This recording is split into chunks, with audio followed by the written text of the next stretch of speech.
To the wool and energy gathering. I'm Naomi from the Art and Energy Collective, and the Art and Energy Collective has been working, like I said, with the Plymouth Energy Community volunteers to get creative with our energy system and apply that creativity to imagine new ways forward and make objects that make the energy visible and work with people in fuel poverty in Plymouth. And I've got a few of my colleagues here. There's Jenny, who's in Plymouth with the group of people in the comms room in the Sustainable Earth Institute at the university. Then there's Kat, my colleague, who's managing the tech a bit because my head can only think of one thing at once, but we'll see. And then there's Chloe as well, who's here viewing it online. So we're all here as a team.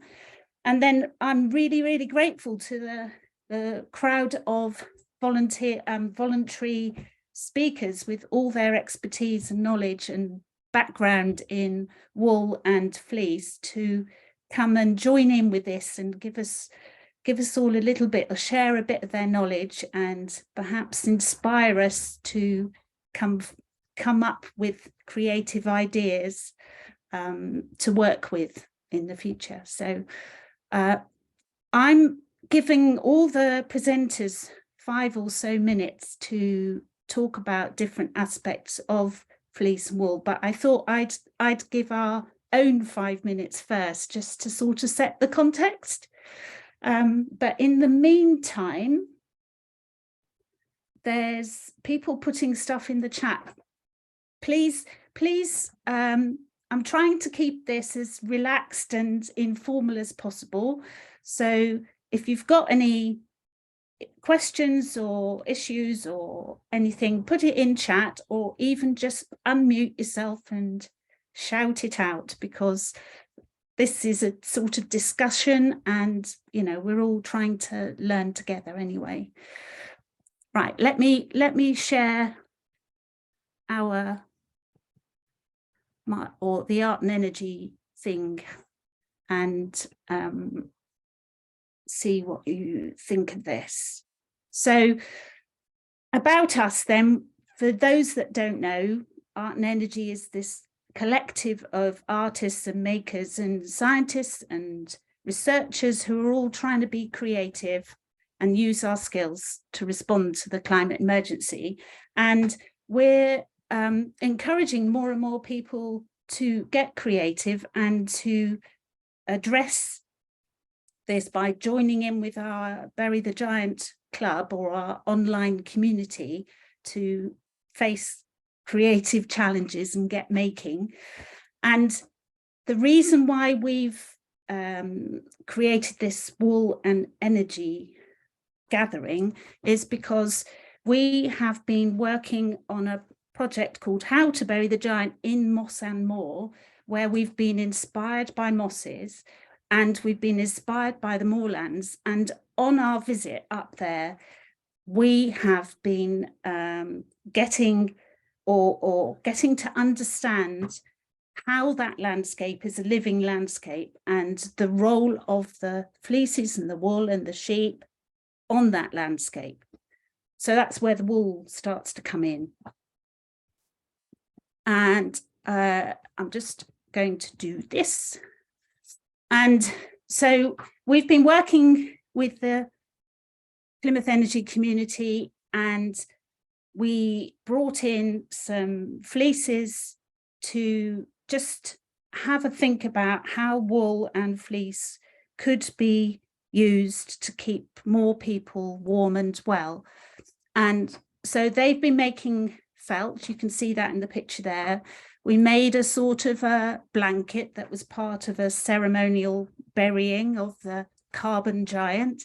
We've been making little fleece nests in which we've been growing mosses to help restore the moorland.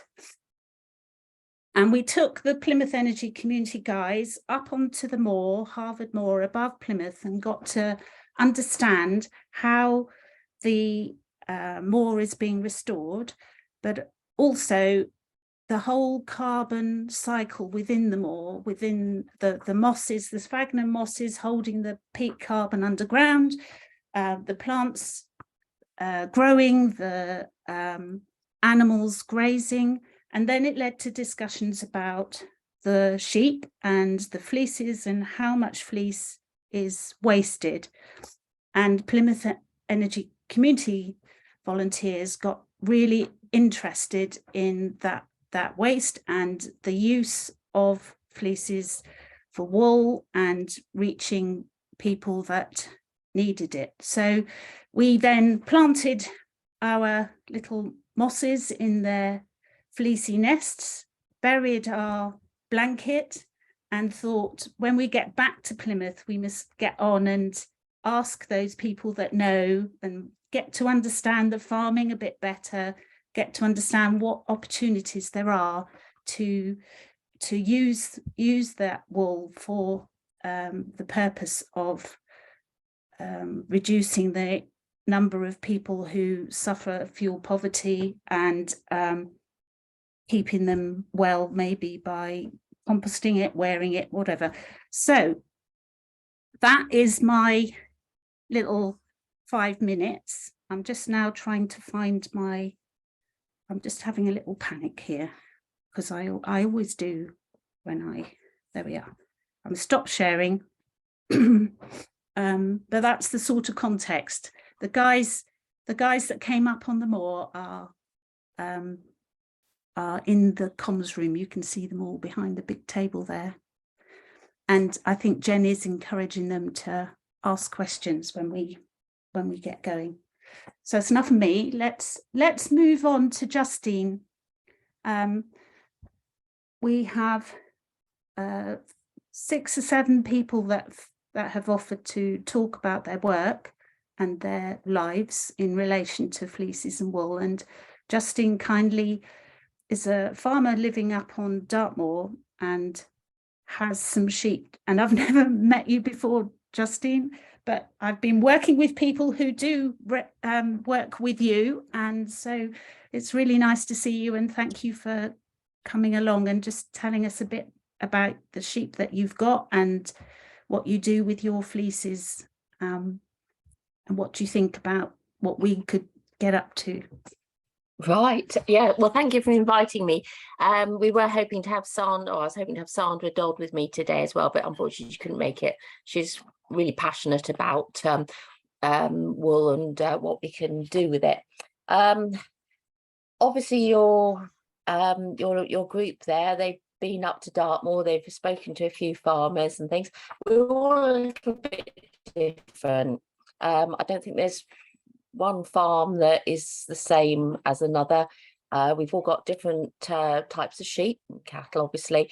We all live at different heights on the moor, lots of different circumstances. So I thought I would just put you together a few facts according to this farmer's wife, this Dartmoor Hill farmer's wife.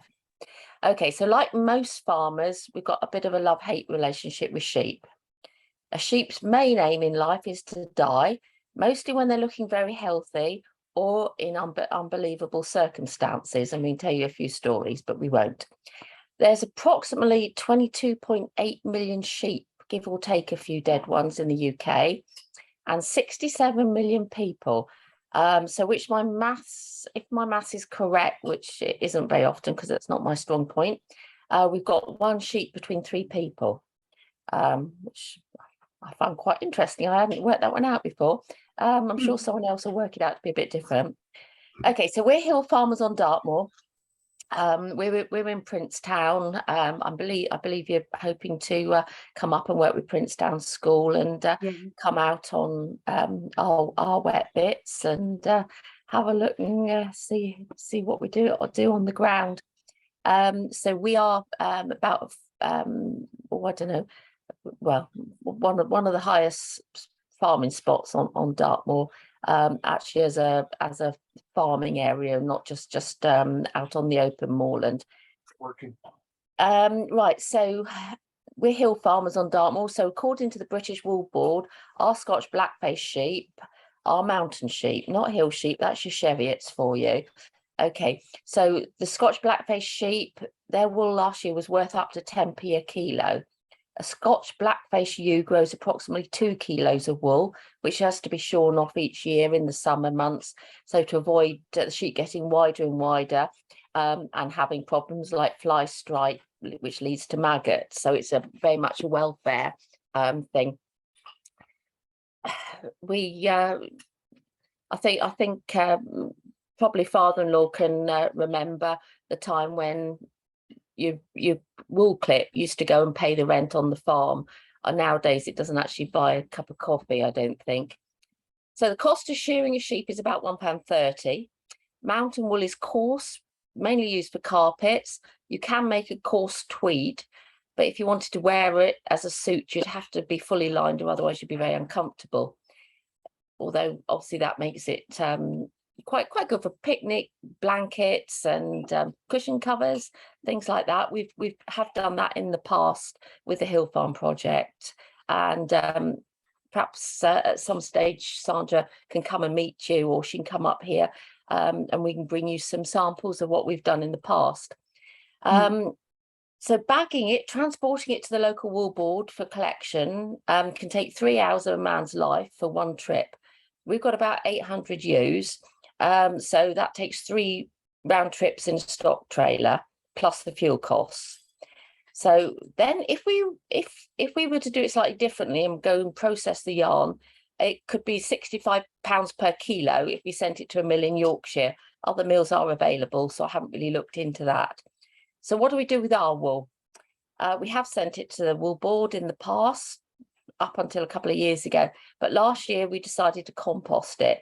We added it to cattle dung and straw bedding, and to aid the composting, we added bacteria and fungal spores. Now that takes about 3 to 4 months to compost. We don't have to turn it over or anything, and then we can spread it on the fields, so it doesn't smell because it's composted, and it adds valuable slow release nitrogen and other trace elements, which obviously fertilizer is very expensive at the moment, and give or take a few of the whether we've got to dip the sheep or pour on or anything, it's well, I won't say it's getting anywhere near organic, but we do our best not to use much. So we are actually putting it back into the soil, which actually I think fits quite well with your Bury the Giant project. Yeah, it does. That's brilliant. Yeah. So that's about hopefully my 5 minutes worth. Yeah. I've come into this, I don't know exactly if that's what you wanted to hear, No, but that's that was our background when you come up. Well, that was a great introduction, Justine. Thank you. I'm just amazed at all those figures, really, how little it's worth and how costly it is to get processed. But I'm also interested in all the different fleeces, different sheep having different characteristic fleeces, coarse ones, soft ones for different types of cloth. All of that is fascinating. It is. What you must remember is our wool is quite long and coarse, so we get more kilo per sheep than the more expensive wool like your mule or something with a close wool. So to be fair, wool's basically the same price per kilo. Yeah, whatever. Or same price per flock, I should say. Obviously it's more expensive per kilo, but you don't get so much for the better wool sheep. They don't grow so much. No. There we go. It's good stuff though. We all ought to wear it. I think I'm hopeful that with the price of energy going up and perhaps washing machines having a really good wool cycle now, people will start to go back to wearing wool, because we won't have to worry about the natural fibres going out into the sea, because they will decompose.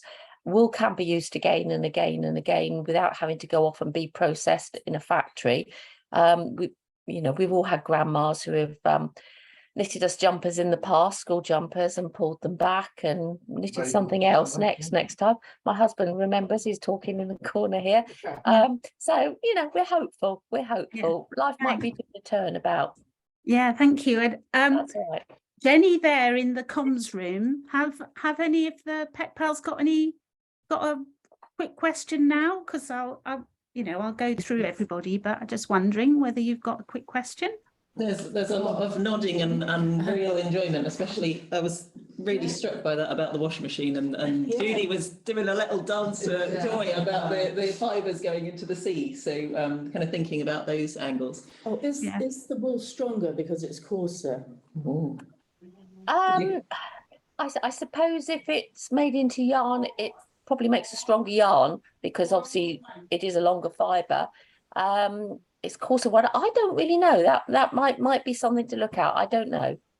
And I think Martin's got a question. I think it seems obvious that one of the obvious things to do is to send it to Turkey to keep these people who have been having the earthquake, insulate them, keep them warm. I mean, I've been trying to find out where to send blankets and clothes, and nobody wants them. They just want money. Well, that's no point. There's heat they want, there's warmth.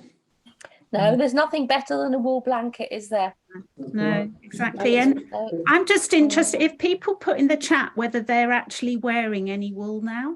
It'd be quite interesting to see what Just take it. proportion of us are wearing wool. We have another question. Real cotton, that is, yeah. Not today. I bought some wool knickers though. All right. Well, let's quickly move on from wool knickers, and I haven't seen on my list David Atwell's. Oh yeah, David. There is a David. Is that David Atwell there? Yes. I might have missed you coming. Oh, hi, David. It's really nice of you to talk. And I sort of heard on the pipeline that you have been using some of this waste fleece on the moor, but I'll hand over to you, and you let us know a little bit about that project and what you've been doing in relation to fleeces and wool, and then we'll see what questions come out of that. Okay, all right. Well, thank you, chance to come and speak to you, and good morning, everybody, and hello, Justine and David up in Princetown. I think Justine did a really good job of talking about sheep farming and the challenges, and I would certainly concur with the fact that they are there to die, and that's their main mission in life. Unfortunately, as we're all probably wool enthusiasts, the challenge is how do we get such a wonderful natural product back into the mainstream? And you were asking the question, Naomi, about jumpers, and I expect lots of people are sitting there with polyester in their jumpers, and rather sadly wool jumpers and wool blankets and all those fantastic things that we used to have years ago, which were very sustainable, have disappeared. And the economics for hill farming is really, very, very challenging. And the breeds of sheep that we can put on the hill tend to be those which have the lower wool values anyway. We were talking about coarse wool, the large percentage of sheep shorn, certainly on the high hills, probably going into carpets, that sort of market. So I've been looking at opportunities. How do we create more of a circular economy on Dartmoor? And I know you went up to look at the peatland restoration projects. Yeah, we did. Yeah, and we're still we're going to be doing that over the next couple of years. Yeah. Okay. Well, there's a huge amount of money that goes into peatland restoration, and a lot of that work takes place on the commons. And I don't know how much you know about common land, but common land is always owned by somebody. It's not common in the sense that you might think. And there are people with prescribed rights to do things on that land, and the most common right is the right to graze. So obviously we've got sheep, cattle and ponies on the commons. But those people with that stock are not necessarily the ones that directly benefit from the peatland restoration, other than as a community we benefit because obviously we're offsetting the loss of carbon. So I was looking at how we could generate more engagement and ownership from the farmers in that process, and hopefully some economic spin-off. So when they're doing the peatland restoration, what they're trying to do is obviously retain water, as you'll have seen when you're up there, and they're doing that by blocking drains and grips, effectively making the peat wetter, holding more water. And the way they've been doing that for the past few years is to use timber, in some cases to use stone. And I was thinking, well, could we use wool? And so what we've done is this year we've bought 5 tons of wool. This all gets a bit ridiculous now, and I'm going to try and explain some of this, because the simplest way probably would be to pick up a dead sheep, stick it upside down. It's got 4 very useful things that you can hold it, put it in the hole, job done, everyone's happy, low carbon footprint, and on we go. But of course, as I'm sure you can imagine, we can't do that, and we get into all this sort of bureaucracy, if you like, and concern around water. And if you are using wool, and Justine was referring to treating animals, dipping animals, or using pour-ons to deal with issues such as ticks, animal welfare issues on the commons, then that wool needs to be clean in terms of our partners to go back in the ground. So what I've done is gone out and bought wool from 5 suppliers, 5 tons of what we would call greasy wool. That's when it's in its sort of natural state. That was all baled and packed. It then was transported to Bradford, I'm afraid, which is really the residual area for processing wool in the UK. And the first part of the process is for it to be scoured. So it's washed really and cleaned. Once it's been washed and cleaned, it's baled. It then goes to the next process. It gets opened out. So if you can imagine, through that washing process, all those fibers get quite embedded. It then needs to be opened out, and it then goes into the felt making process. So at the moment, that wool is being turned into felt. A percentage of the wool is being kept just as washed or scoured wool. And best way I can describe this, I'm afraid I should have had some pictures for you, but if you can imagine a pillow or a bolster, a large pillow that you would have on a bed, the felted element is the outside of that pillow. And then what we're going to do is we're going to pack the internal space with washed wool, and then it gets stitched up. So it's like a large round pillow. And we've got them in various lengths. We've got them 3 meters, 2 meters and 1 meter lengths. And then they're going to go directly into the peat, a bit like your project, Bury the Giant. We're going to bury those pillows back. And we've got a sort of a monitoring framework that we've developed to look to see, does this actually work? Does it make any difference, really? The costs in doing this are they're relatively high when you start to add up the transport, the haulage, the processing. The end product to the farmer is about 50 pence a kilo. That's what I've been paying the farmers, which from the farmer point of view is actually quite significant, because as Justine was saying, those fleeces were literally worthless. To give you an idea of what you may get off a ewe, if you had something like a Scottish blackface sheep, you'd be looking at, say, 2 to 2.5 kilos of wool from a ewe. So, a pound maybe, maybe £1.20 would be the sort of return that you would get from that ewe. The cost of shearing that ewe, as Justine was saying, is really quite high. So there's not a huge amount of money in this at the moment. But what I hope we might be able to do is, if it works, we could create that economy in that market. And also, I think we could start to look more creatively at how do we reduce that journey to Bradford. So could we actually pay farmers, particularly farmers who are on some areas of the higher areas where there's perhaps less bracken and less ticks, could we pay them to develop a process of keeping that wool clean, maybe shearing a bit earlier, so that we're able to avoid that longer journey to Bradford. So we're in that process really of experimenting and working our way through this. And hopefully, David, will be joining in with it, because we've been talking with the various people that you work with that are part of that project, and we can see ways of making those pillows creative, involving the community in decorating those pillows and burying their messages in relation to climate change. Definitely, yeah, it's a great idea. I'll be asking you for a few of those to play with as well as an experiment with as part of that journey. Anyway, thank you for that. Well, just one of the things. Yeah, of course. Is we've also with the felt we've got some pilot tree mulch mats made from wool as well. Oh, that's good. We're going to experiment with those as well, to see whether or not, again, we can create a bit more of a market for a natural product that will biodegrade over time. So so that's something else that we're looking at the moment. Yeah, fab. Thanks very much, and hopefully you stay with us a bit longer to join in some of the questions. That'd be great. And we'll move on this time, but we might have little questions after that time, because we're moving from David, who's been organising with the farmers to start some new ideas to benefit the environment and benefit the people that live on the land, work on the land as well. We're moving from him to Becky Gilbert from the Natural Fibre Company that's based in Launceston, pretty close to Plymouth.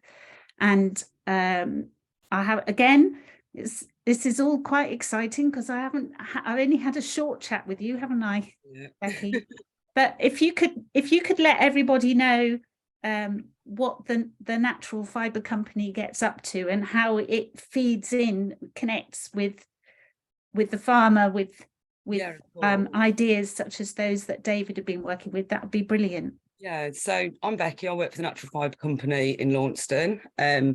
We process small amount, well, when I say small amounts of fibre, anything from 10 kilos greasy weight upwards. We do everything from sorting, scouring, drying, carding, spinning to yarns. We work closely with farmers to add value to their fleeces. We're doing a lot of research and development work to remove artificial fibres in yarns such as nylons and sock yarns.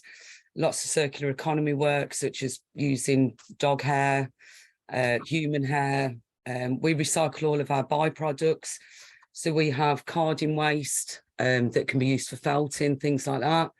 Loads of different waste byproducts, not waste products, that can be used for loads of different things. Touching on something that has been said about the different fibres, all fibres from sheep are all different. They're all really good for something different. They've all got unique qualities, like the long wools that have been said. They make really, really good garden twines that are biodegradable. We're trying to use hemp in a lot of things as well. We're doing a lot of projects for UK-based hemp, UK-based flax. And we are the only mill in Cornwall, not in Bradford or Yorkshire, so we can reduce the carbon footprints of a lot of things as well. But yeah, we're here to add value to wool. We always pay farm. We don't buy a massive amount of wool, to be fair, but when we do buy it, we always pay a lot more than what the wool board will offer. And we're doing quite a lot on education as well. If we can educate people about the benefits of wool, then naturally that's going to add more value for the farmers as well. So yeah, that's us really. We price, like I say, anything from smallholders right up to big companies. We've just done a big project for Smedleys, where we sourced all the wool from Dutchy land. And yeah, that's not long been launched, that has. So yeah, all of our fibres traceable. We use all organic products all year round. Yeah, so that's what we do. Do you think in the future you might be able to work with more of the fleeces from Dartmoor to save sending things up to? We already do. Yeah, we already do. Yeah. And like I say, we can offer, if you have got a long wool or something slightly coarser that you wanted to use for another purpose and next to skin wear, something like that, we can look at blending it with other fibres, other products, and there's always a use for a breed of sheep. No matter whether it's coarse, it's fine, no matter what it is, there's always a purpose for it.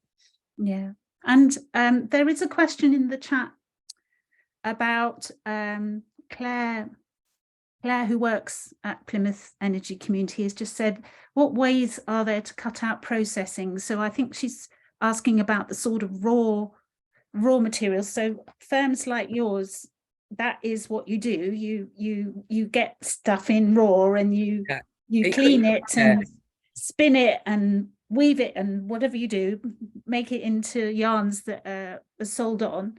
But is there a way of not bypassing all of what you do, but not, does all fleece need proper cleaning? It depends what your end use is for it, really. If you're looking to produce a hand knitting yarn, then yeah, it does really need needs Yeah. scouring properly.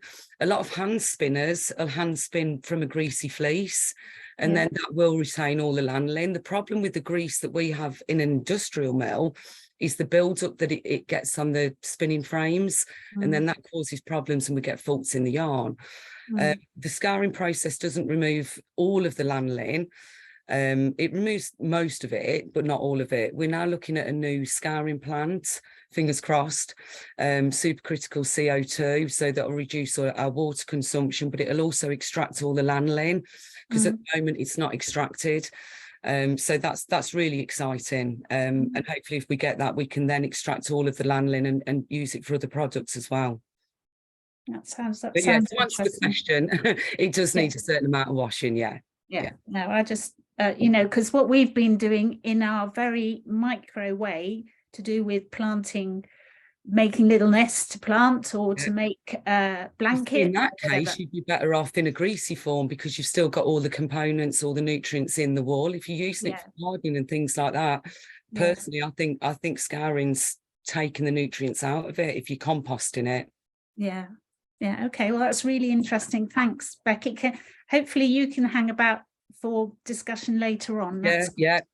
Well, we're going to be moving now on to Catherine West from Significant Seams, who is online and has been working with communities, textiles, wool in all sorts of ways for many years. But hi, Catherine. Could you explain to everybody where you're coming from in relation to this? And I've also put down a tiny bit of history, because I know that you're really interested in the history of the wool trade. So just a tiny bit of context. I know these are all 5-minute slots, but you know. Yes, I'm very capable of waffling when I get on an exciting topic.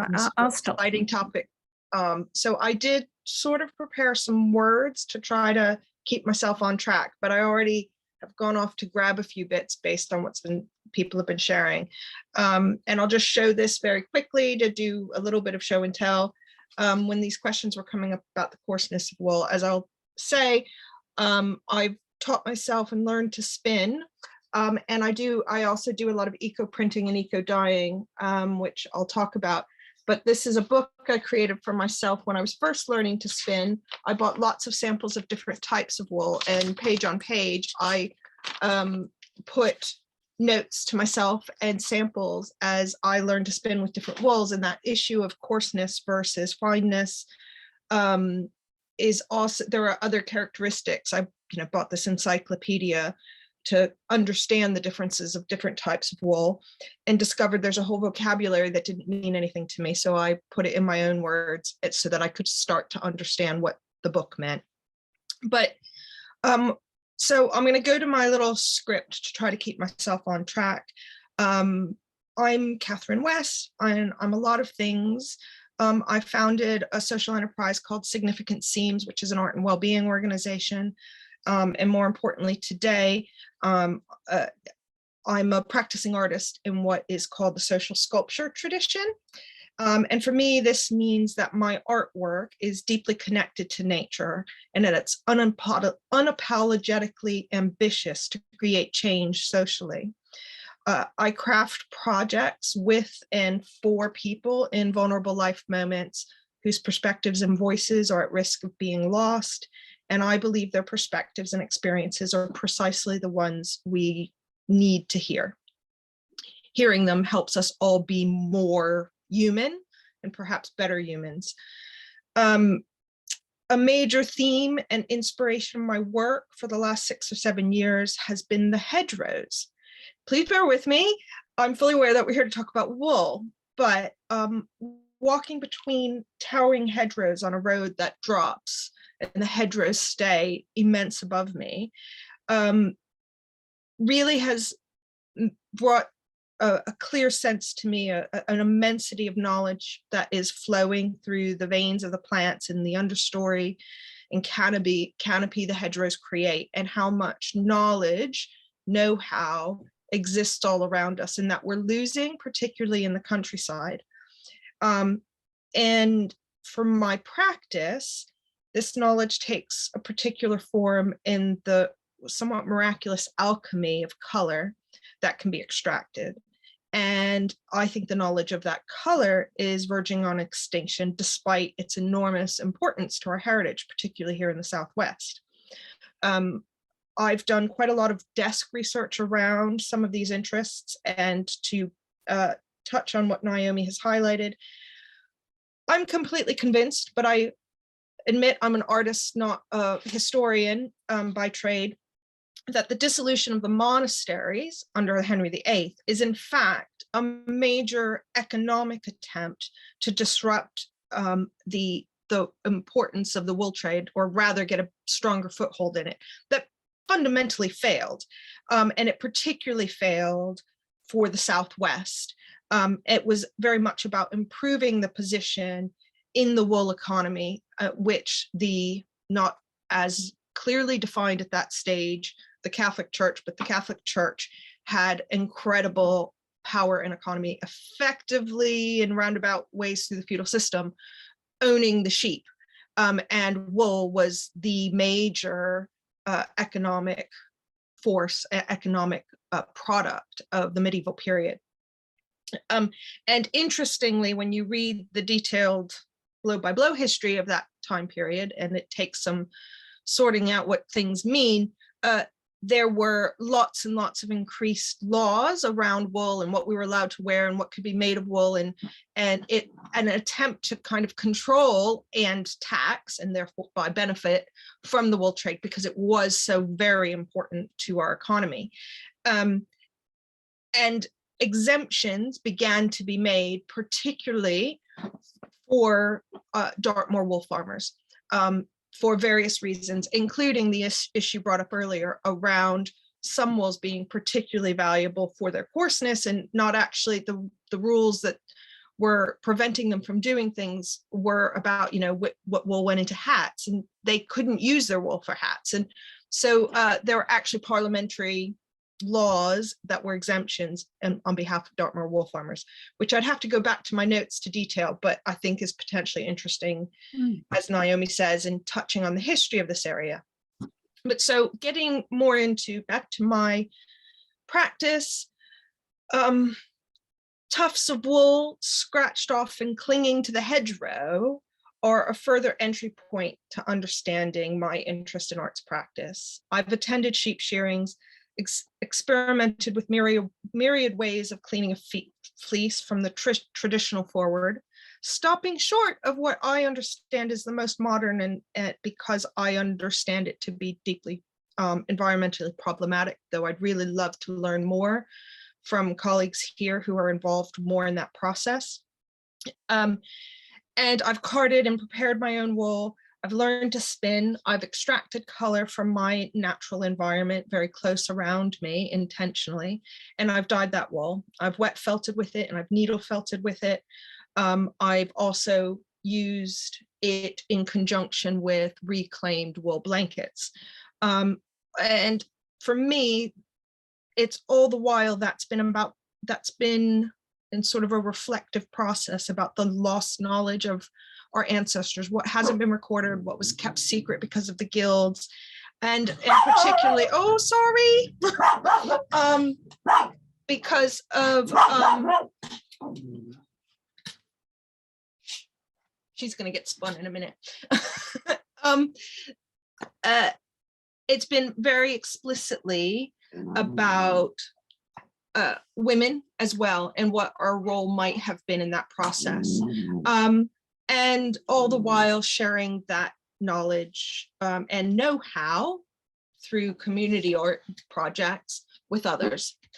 The techniques are emerging in a whole wide variety of projects. It's really interesting to hear the very different expressions others have from different points of view.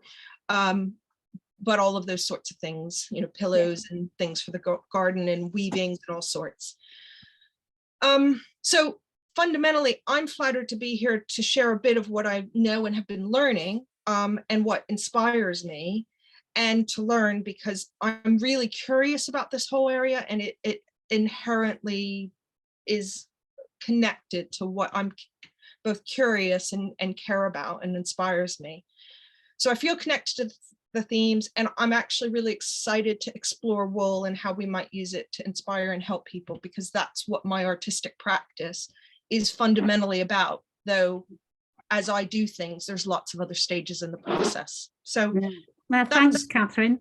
Yeah, brilliant. Thank you. And so apologies for the dog. The no, family we was love, told we that someone love, else should have it's her. like a little sheep on your lap. Yeah. Well, quite. So that was that Catherine as an artist getting right into the way the wool interweaves with history and landscape and all sorts of social issues.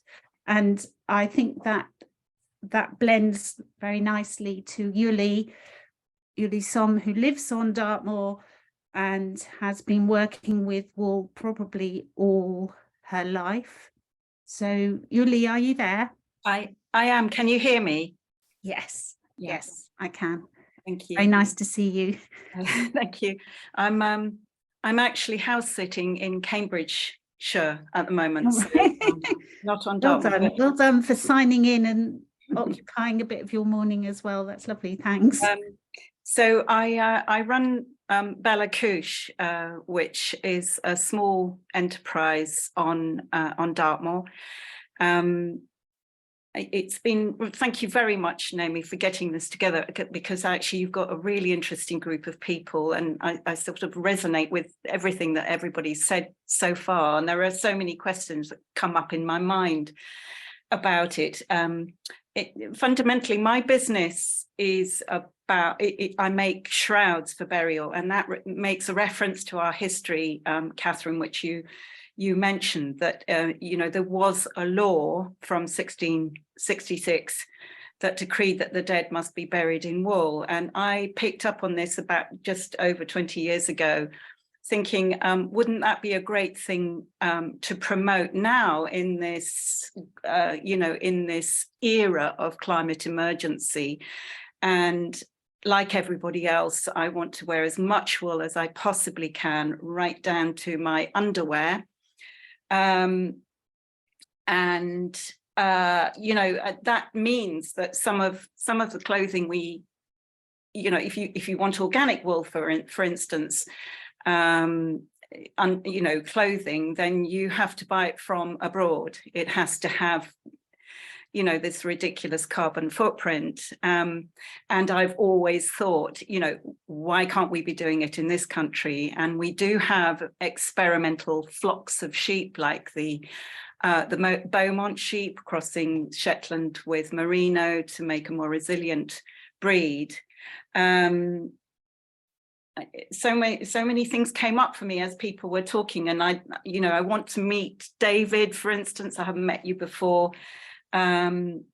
It sounds really interesting, and I want so much to localize everything that I do as much as I possibly can. So Becky, I need to come and talk to you at Natural Fibre Company. When I first started out, we did have some felting done. That was before Becky, and we actually had it washed there and carded. No, we didn't have it felted because it wasn't possible then. We had it scoured, and it was just, for us, it was just so uneconomical. And so we ended up actually using Buckfast Spinning Company to have the whole process done there, which was the scouring, fantastic scouring plant, and then the felting. They did the whole thing there. So it meant that I could go to the farms with a truck and pick up the wool straight from the sheep, from the shearing, take it down to Buckfastleigh and have it processed there. And they would even let me be there whilst it was being done. It was fantastic. But of course, they've gone now. Mm-hmm. And so, to continue that economy of scale, I had to go north. And I would really love to bring it back south again. And the other problem for me has been traceability. I want it to be certified organic, or as near to, and if it's not certified, then I need to be near the farm so that I can check, talk to the farmer and how they look after their sheep and so on.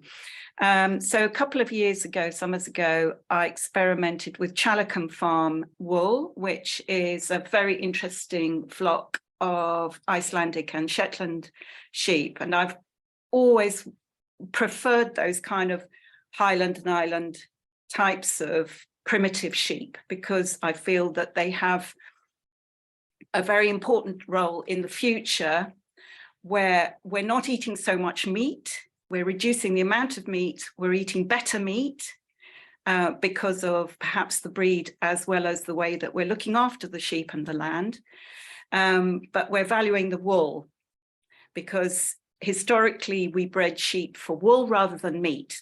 The meat was the byproduct, and now it's the other way around. So we have these enormous sheep that look like great square tables. You know, they're enormous, and they're just they produce, you know, far too much meat, more than we need. You know, so this is what I'm really interested in. Although I'm from a background of textiles and fiber production and so on, I just feel very strongly that you have to understand where your fiber comes from, how it's grown, and all that. So another point that came up for me was about shearing. And so I bought the whole clip from Chalacan Farm for one summer, just after they'd shorn their sheep. And it was that very wet summer in July 2 years ago. And it was, yeah, so the sheep was shorn quite late, and all the fleeces were cotted. That means that they were all felted and almost entirely unusable. And I spent about 5 very wet, miserable days in their huge, lovely barn with all the sheep and the horses around me, trying to sort these fleeces out and salvage as much as I could.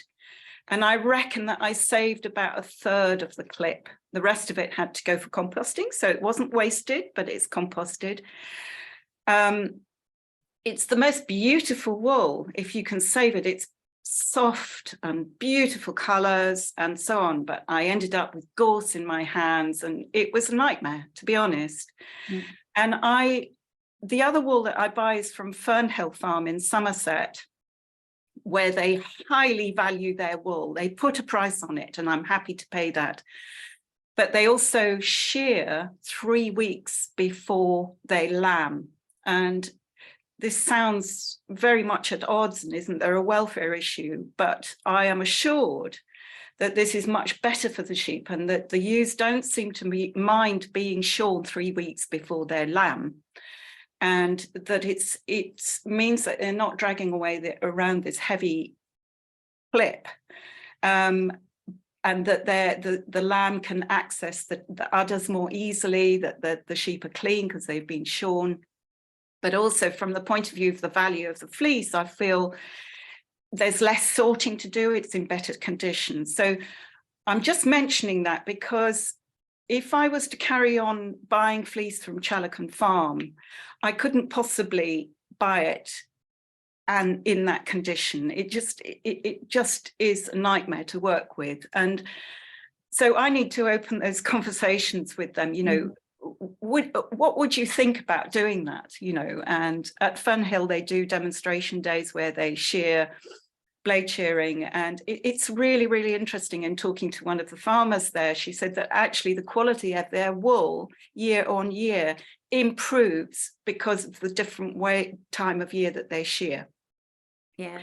So I don't know, you know, I'm not a farmer, so I'm just throwing this question up here because I think it's a really interesting. We'll take it out there to David. He's got to go now, but we'll ask those questions, Yuli. And thank you for introducing Bella Couche, making the shrouds, and all the issues in getting the right felts and materials for doing that, because that's something else that the Plymouth Energy community crowd, you know, we've all got to, if they want to get on with either composting or with making something to sell or to act to support people, then they need to use the right materials. And I just want to tell everybody actually that Yuli has given me 2 bags, and they're downstairs, and they're going to appear on the 24th of February when we have our workshop in Plymouth. 2 bags of cut-offs from those shrouds, bits of felt that are organic, whitish felt, odd shapes, because that again is a byproduct of that industry, and it would be fabulous if there was a way of using that in Plymouth to make things that might be either useful or a little bit valuable to raise a little bit of money to support people in fuel poverty. So Yuli, we're going to move on to, I don't know, I'm going to just check how the Plymouth Energy Community Crowd in Plymouth is doing. How are you doing? Yeah, really well. Good. Fantastic. You're feeling You all right? Yeah. So, oh look, Becky's prepared to donate some byproducts as well. That would be brilliant for the community. We've got some nice notes and drawings and doodles happening here as well. There's so much inspiration. It's great. And a couple of questions. Have you got time for a couple of questions? Well, perhaps I should get on. I have a tendency to sort of just carry on chatting, but perhaps we should see Mary and Gabby, and then we'll get these questions out and the discussion going. So let's go to Mary now. Mary, you all know the guys in Plymouth who've been part of the Pet Pals. Yeah. Mary has been part of that group, and we've really been enjoying playing with things with Mary, but she's also a felt artist and does amazing work with communities and things. So Mary, do you want to describe some of what you've experienced with? Yeah, hello everyone. This is really difficult because all the things I was going to say, plus all the things that all of you have said that have stimulated me to think of more things to say, I just don't know where to start. But I'll start by saying... I'll just stop you after 5 minutes. Yes, please. Yeah. So I'd just like to say, first of all, I'm sitting here in my own front room, which looks tidy on screen, but isn't at all. I'm surrounded by fleece of different kinds in different forms. And just to show you my slippers, I'm wearing slippers that are felt, but they are both different. As it happened, that wasn't intentional, but that's just one of the most beautiful things you can do with felt is make yourself some slippers. But they need to be really tough. So you might need up to 6 layers of fleece just to get ones that will last you, through a winter.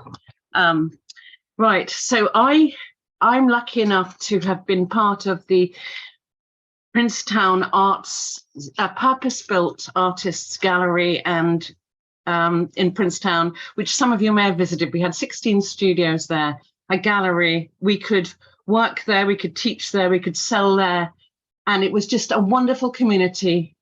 And towards the end of the 3 years that it was there, we were going to turn it into a big textile place where people could come and use machinery and, just develop their crafts. And then the whole thing went over a cliff and ended. And now the building's sitting there and it's got people in it, but it's not open to the public. But while I was there, I met some of the people that are in this conversation here. And it was just inspirational, For example, the prison chaplain came up and asked me if I could make prayer mats for the prison, but they would have to cover all denominations and all religions. Could I do that? And I was just sitting there thinking, wow, this is an amazing commission. What do I do? So I just chose a symbol that I thought would suit everybody and made those. And just to say that in the end, I made those out of Suffolk fleece because Suffolk fleece is very spongy and springy. And I was thinking of people kneeling on these, and not wanting them to be uncomfortable. So just talking again about the different pieces. So while I was up there, there were exhibitions. We worked with Clive Adams of CCANW in Haldon Forest, who I know that you've worked with before, Naomi. And we did a wood project, a wool project. We went round farmers, we did surveys. We talked to farmers about what their sheep were like and what they would like to do. And these messages about the poor farmers. I mean, they give them away, and you have to try and give them some money. And the most I think I ever managed to give someone was a £5, you know, for a fleece. But as Yuli said, you know, sometimes the fleeces are matted, which is the whole point. That's the felting process. As the sheep rubs its backside against the fence on a hot, steamy day, you know, it felts for you. But you don't want that bit. But as Yuli says, you can use it for compost. So that was inspirational. I did a series of things about Wistman's Wood, because being up on Dartmoor, that's a huge inspiration to many, many people. And this is just to show you a mixture of needle punch and wet felting. So dry felting and wet felting put together. And this is a piece that has 6 verses to it, but that's just an example. Okay. And we like Wistman's Wood because it's temperate forest, yeah, remnants, but it's all full of the most amazing mosses, isn't it? Well, currently they ban people going there. Yeah, they do.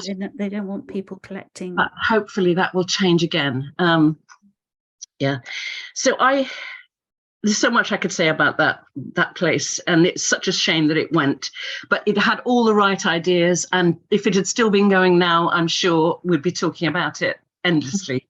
And we'd be going up there and we'd be using, you know, everything. And it's a shame. Anyway, so then I carried on at home without that studio. And then I had the chance to have one in Plymouth. And in a way, it's been the right way around, because up there I was working with people who knew all about felting. I mean, Yuli, I have to say, was my big inspiration 25 years ago. And she still is. And, you know, her philosophy is just wonderful.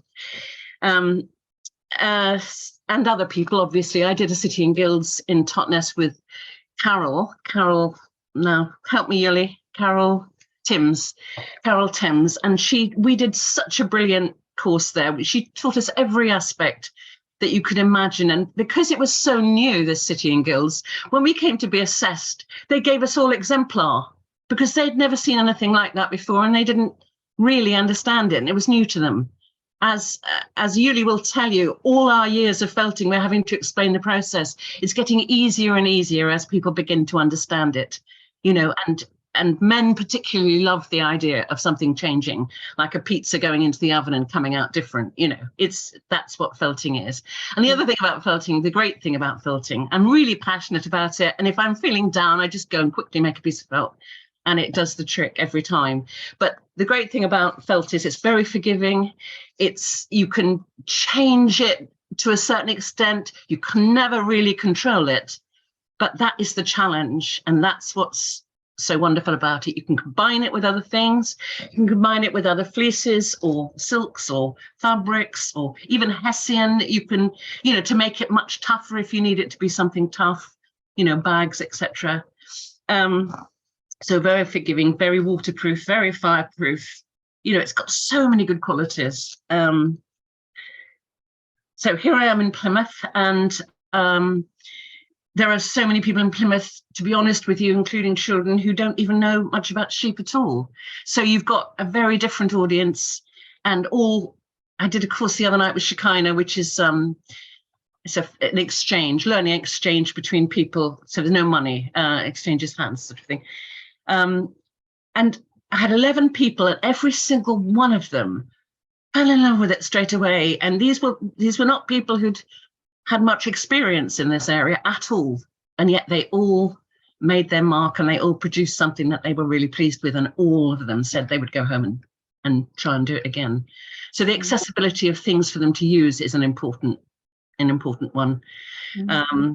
And certainly when I started, it was hard to get all the things you needed. It's much easier now. And feel free to come and see me in Union Street, because I can help people with that aspect of it to find the things they need. And I also have lots of fleeces in my shed that I can contribute to you near me. Oh, brilliant. Yeah. Or to the project. That would be brilliant. Yeah. Yeah. I'll talk to you afterwards about the next workshop, whatever. Yeah, and I'm just going to talk about another couple of local fleeces, that's all. I mentioned Suffolk. Gotland is beautiful fleece. Gotland, I think it's from an island near Netherlands, or not absolutely sure, but it's curly, it's shiny, it's grey, it's really beautiful. Spark lace is a black fleece, a dark brown, shiny again, very tough, but soft. Blueface Leicester is like the royalty. It's curly again, it's soft. You can make things like hot water bottle covers, and you cuddle. I mean, I've had hot water bottle covers for years and I'm still cuddling them, and they're made from fleeces, local fleeces. So I mostly work on hangings. I also do quite a lot of can you see that? It was a series of things that wash up on the beach, and a lot of it's environmental message. This one is just rather sad. It's about people who may have left something on the beach and disappeared. But it's but just to show you, can you see the glasses there, the sunglasses, phone? You can do a lot of sculptural stuff with fleece as well, and that's exciting. Yeah, well, that's brilliant. Thanks, Mary. That was we got a real sense of your passion and your life spent doing, creating and making with felt and reaching out to people as well, and creating community too. It's really good. Thank you. We're gonna move on to Gabby Jacks, who I've talked to on the phone, who's equally passionate, but not necessarily from the actual making of fleece, but from a gardening perspective. Are you there, Gabby? Or are you not there? Yay, there you are. And you need to, I think you need to unmute yourself, maybe. Is that right? Yeah, there you are.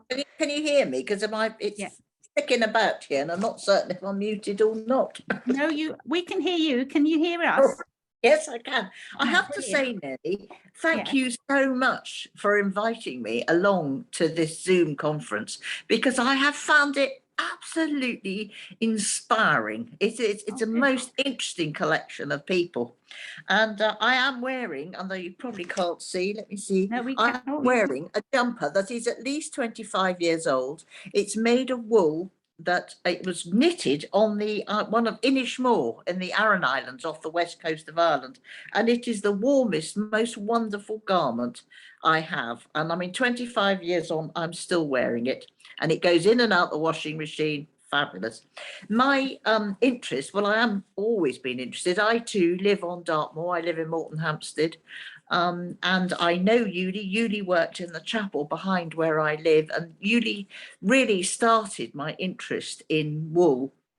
But my interest really, Naomi, and I have no expertise to add to your fascinating conference this morning, but I work with a gardener called Toby Buckland, and we have a garden festival at Powderham Castle every year, end of April. And I have become increasingly interested in the use of fleece in a gardening context. I know that we have dear Kim from Twill. She comes along to our garden festivals, and I have become increasingly interested in how we can use this wonderful wool resource in gardening terms. And I have discovered all sorts of gardening felts, and of course I say there's gardening twine, and I know that Dales, for example, combine bracken and sheep's fleece in compost. But that's really my interest, and what I really wanted to do was to try and get some sort of exhibit at the garden festival about exactly this. To me, this is a local story. It's a wonderful underused resource, and how can we at the garden festival champion really what you're talking about? Okay, that's that. The gardening angle and the composting angle keeps coming up, and sort of parallel with the making. It's almost like using that might otherwise be wasted, and also the pieces that are cut off, like Yuli's bags of material, if they're not used by people in crafts, they would otherwise be composted. So yeah, it's part of the whole story, Gabby, and thank you for coming along and wanting to promote it, the material and the opportunities for gardening. I think what I'm going to do now, Gabby, is go to the table, the live, and also the online group that's here, but ask the table in Plymouth whether they've got anything specific to say about the gardening aspect. I think Dorothea uses fleece for that, don't you, Dorothea? Yes, I'm working on a process of using it because of the way at the moment I'm developing hugelkultures, and because of the way soil can run off before the roots become matted around, you know, like the fine roots become matted around it to hold the soil in place. I'm working on a way of holding that soil. I'm looking at fleeces that are felted, and you can cut and put the plant in, and it holds the soil in place because of the angle of the soil. There's a lot of runoff, so I'm looking at that at the moment and how that would work. And I think, and because it decomposes, and as the plants grow, it goes into the soil and decomposes as compost would, you know, and being taken in with the yeah. So that's what I'm looking at. Gardening where you have a height and you want to hold the soil. So designers would use it as, you know, landscaping material to stop soil falling in its initial planting. Yeah, that's interesting, because David was talking about, David's had to go, I think, but David was talking about experimenting with tree mats, wasn't he? With, that's what I was the asking planting for they're that, doing up on the moor and in areas they're wanting to regenerate. He was talking about that as a possibility on a bigger scale, commercial scale. The reason why I'm using hugelkultures is that because in a small area of say 4 or 5 feet wide and then 5 foot high, you increase more than double your growing space. So you're going upwards, and so your growing space increases without the land increasing. So people who have small areas can grow more on a hugelkulture. Probably things like perennials or things that are scramblers that don't disturb the soil. You don't have to pull anything out. It holds it in place. Yeah, brilliant. Thanks, Dorothea. And so we have heard from everyone that I invited, which is amazing, and such a wide range of stories about how the fleece has been used, what different sheep, how to shear, when to shear, the different fibres, different forms of arts practice, from Catherine's hedgerow eco dyes, carefully extracted found wool, as well as using fleeces, to Yuli's shrouds and Mary's felt making. So I think now is, in terms of the purpose of this, in terms of we've had that really lovely rich story, and I feel more knowledgeable than I was definitely at the beginning, but the aim of the session is also to come up with some ideas that we could work with in Plymouth with the Energy Community Pals and maybe some others to create some I'm just going to call it objects at the moment, that are helpful in the whole climate emergency energy systems agenda. So I'm just going to see whether there is anybody in our audience online first wants to ask anything, say anything, whether there's anybody out there that wants to contribute about what we could do next. Caroline? You're muted. I think I'll go first. Oh, you're muted, Caroline.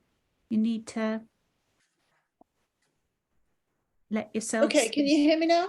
Yeah, we can. Yeah. Right. Okay, I don't have any experience to share, but one or two things which I was reading online, just to add to all the fantastic experiences of your speakers. One thing that could be done is, I read, you can put it, if you're making paths in your garden, if you put it under the stones, it makes the path firmer, and it also stops weeds from growing, apparently. So that's a use for some of the byproducts. Mulching, yes, it's not quite the same as compost, but mulching. Otherwise, yes, the lanolin, when it's carded, now, I mean, I don't know anything about this, but a lot of the lanolin is lost. So how can the lanolin be extracted? Because that can make a skincare product. Some people can't use it, but a lot of people can use it. So when something's taken away from the fleece, can it still be kept to make something else from it, like the lanolin? And there's a word that I learned just now from, what's it called? Oh yes, the grease. It's called suint. So people who are farmers would know that word very well. S-U-I-N-T. Now, that grease could be used for something as well. Yeah, Caroline, Becky has put her hand up. She can answer that question about lanolin, I think. Is that right? I can try. Here, at the moment, we can't extract the lanolin. We've been working with some universities to see how we can do it. But because on the grand scale of things, we scour a really small amount on the grand scale of things, and it just wasn't viable to do so. But as I said earlier, we're looking at upgrading our scouring system. And if we go for, there's there's plenty of different options. But one of the ones that we're seriously thinking about is this critical CO2 scientific thing. But if this system will extract all the lanolin, it'll extract all the dirt, it'll extract the lanolin, it'll extract everything all into separate pots, which we can then go on and use for hand products and skincare and everything else. But at the moment, it's for us anyway, it's a scale thing. Yeah. But yeah, we're on it, and we do want to extract the lanolin, and fingers crossed over the next couple of years, it'll be something that we will be able to do. But yeah, the lanolin's really valuable. And at the moment, it is at the moment just being recycled onto the farmer's field. So it's not been wasted, but we want to extract it. We don't want to put it back into the land. So yeah, watch this space. Hopefully. Great. Just one last thing. Compost pellets. Compost pellets. There is a firm that's making them. Apparently it's 25% wool, 25% horse muck, and 50% grass cuttings. Okay, well that's interesting. I don't know who's doing that. Yeah, no, that's interesting. We've had a question, Ruben. Ruben has. Oh no, Becky, I'm trying to follow the questions that are going. Ruben asked about insulation. We haven't mentioned insulation, and yet it's talked about often in terms of, well, obviously in insulating and using less energy. So does anyone want to talk a bit? Does anyone know a bit more about insulation? Is it something that's on our research list? A couple of people. So Katie Griffin, were you going to talk about insulation? Yeah.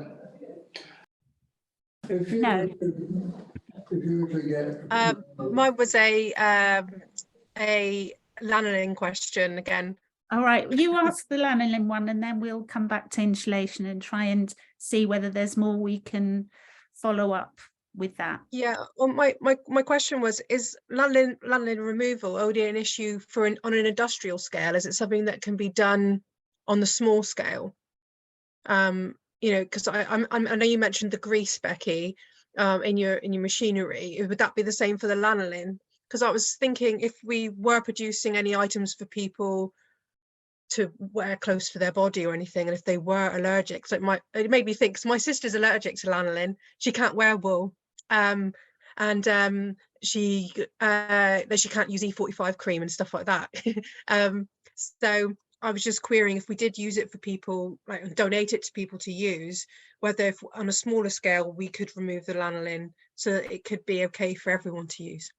Yeah, when you, especially with wool, like hand knitting wool, once you, and woven fabrics as well, whatever is left in it when we finish spinning it, once you, if you're hand knitting it, you wash that garment afterwards, and it's only a very small amount left in it, so it will hand wash out. Same when it goes on for weaving, it, when they've woven their fabrics, that then goes on to a finishers and it's professionally washed and finished. So the remnants of what is left in from the hand knitting will be washed out. But yeah, there is still a certain amount in there, Right, in the knitting wool, but it will come out the more it's washed. So that's right. Oh, we didn't know that. So she could have just washed the wool a lot more. Yeah. Right. Okay, Right. so that's worth thinking Thank you. about in terms of people's allergies and so on. Going back to insulation, is there the lot in Plymouth sitting there? No. Is there some knowledge about the use of fleeces and wool as insulation there? We got Martin and Dorothea, if they've got something to add. So should we go to Martin first? Yeah. The thing about wool is, if you have a knitted garment and you put it on a flat table with a heavy weight, flat weight on top, it's lost its insulation to a large degree, because really insulation is pockets of air. And it's a bit like corrugated cardboard, you know, lots of pockets of air between two layers. And you get the best effect of a woolen garment by having another garment on top, not wool, but necessarily, so that you're trapping pockets of air which are contained in a knitted woolen garment, or even fleecy wool. It's the pockets of air that are trapped that give you the warmth and the insulation, more so than the wool as such. Just a way of captivating pockets of air. Yeah, that's definitely interesting, and thinking of it in terms of air pockets rather than fleece is quite a nice way of doing that. Thanks, Martin. And who else was it there, Jenny? It's me. Yeah, I've got wool insulation between, I've just had some work done in my house. It has got something else mixed with it, but it's predominantly wool. But one thing I have noticed, apart from it being warmer, is that the sound is, you know, it's the sound, you don't hear things so much from upstairs or downstairs, you know. So whereas I could used to hear a lot more noise, it actually has softened, deadened the sound, yeah. So you don't hear the vibrations so much and stuff like that, which is interesting. So it has two elements to it. It's warmer and quieter. Oh, that's interesting. I'm intrigued to know the answer to Ruben's question of fire retardancy, because it can also be used for draft excluders as well, isn't it? Yeah, it can, yeah. Wool's naturally fire retardant. So for use for insulation, that kind of gets you around some of the initial legalities of it all. I've lost my train of thought now. What was the other bit of the question? Sorry. No, well, it's interesting in terms of using wool as insulation to understand there's a fire retardant element to it. Wool, yeah. And the quality of wool, but it's like, can we only sort of get insulation on the go by buying it from a company that's already making it, and therefore encouraging more companies to make it, and less wool is wasted and more valued, or are there ways of making it ourselves? You know, are there ways of just getting some fleeces, washing them, we supply this sort of, when people ask us for insulation, this is the sort of thing that we do, which is literally just scoured and carded and combed. This has actually been made from waste, byproduct, not waste, a byproduct from the mill. I don't know if you can see it. So that is just made from a byproduct, purely a byproduct that is just combed. You could do it yourself. It might take you some time, and you've got Popeye at the end of it, but you could hand card it and do it yourself, definitely. Yeah, and then stick it under your floorboards. Yeah, on your wall. Yeah, On and your you're right, wall. it does soundproof it. We've supplied it to speaker manufacturers who put it inside their speakers to stop the vibrations and things. Yeah. So yeah, another natural property of wool. Yeah. Wonderful. Naomi, Mary is hoping to ask a question. Yeah, sorry, Mary. Mary? You're No, I was talking about often at fairs and things, I've come across people using it for sound insulation. Can you hear me? yeah. In big clouds, in a big room, you might have so you talking about binding pieces together, hanging them from the ceiling. That could work with sound insulation. It would be nice if it was a bit more sophisticated, but that could work. I was just saying that in Devonport Market Hall, I noticed that all the lampshades are made of felt, and it's a big open space, and I think that must be a dual purpose thing going on there, which is great. Yeah, that's interesting. And then Catherine, you've got your hand up.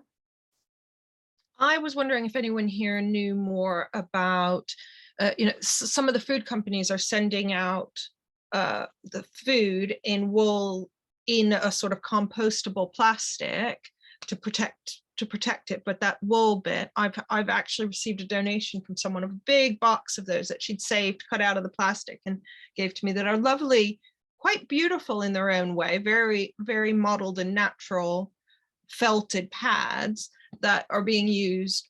And I wonder where those are being created and what it would take to be able to make those, how is that being supplied? Because that clearly is a byproduct quality of wool that is not about the highest level. And I do understand that most wool comes through the wool board to most suppliers. And I wonder a little bit about understanding the supply chain of that, what other routes around the wool board there are, and if it's at all worth exploring or not. Is there anything in counterpoint to the wool board? Good question. Something for the PEC pals to consider as well. And look, Becky said she's been looking into that as well, packing and alternatives on that. Jenny, I'm going to we've got 2 or 3 minutes left, but I'll just come back to the group in Plymouth and see whether any ideas for the making workshop in a couple of weeks, whether any ideas are bubbling to the surface. No, Judy's gonna. Can I ask just a question? If only there's people here. Somebody mentioned it's fireproof and waterproof. How waterproof? So could I use for awnings or? It's certainly fireproof. But somebody mentioned waterproof. Did I get that? Well, fleece would be, felt would be waterproof to a degree if it's still got a large amount of the original natural oils in it. Ah, yes, okay, yeah. A couple of things spring to my mind. Friends of mine run the Slow Food Company in Somerset, and they use wool insulation in their packaging for frozen foodstuffs that are being sent through the post, etc. And it seems to be very effective. Also around Somerset, there's a lot of flood prevention schemes being built with earth banks, and the wool might be very useful in helping to stabilise those. David mentioned about washing the fleece and cleaning it before he makes his pillows to go into the peat moors. And I was a bit concerned about that, in that you're presumably removing the lanolin, and somebody mentioned nutrients that might actually benefit the peat and help with the composting. So that was just an issue that flagged straight through my mind when he was talking about that. I think that was to do with removing the chemicals from the sheep dip, wasn't it? Oh, yeah, so you've got this, you're removing it, but so that's where he was saying if they can work in the longer term with farmers to find other ways, then you remove that processing need for that.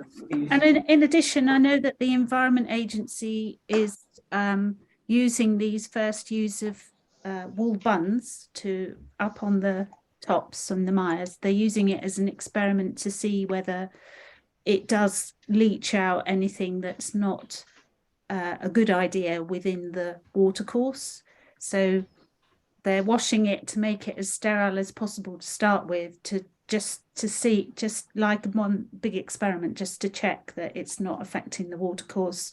And then if it isn't, they'll then do more, and then they may try organic farms. Maybe they won't process that so much because they're more confident of the content of the wool, etc., etc. So it's a continuing experiment. Is there anything else? Otherwise, I think. Could I add something? Yeah. So I know for like oil spills in oceans, a lot of companies get hair from like barbers and hairdressers, and they make these like oil, like these hair strings, and then they tow it with a boat and collect oil. And I'm just curious if maybe wool could also be used to absorb oil from an ocean and oil spills, because it's very similar, isn't it? Yeah. Yeah. It is.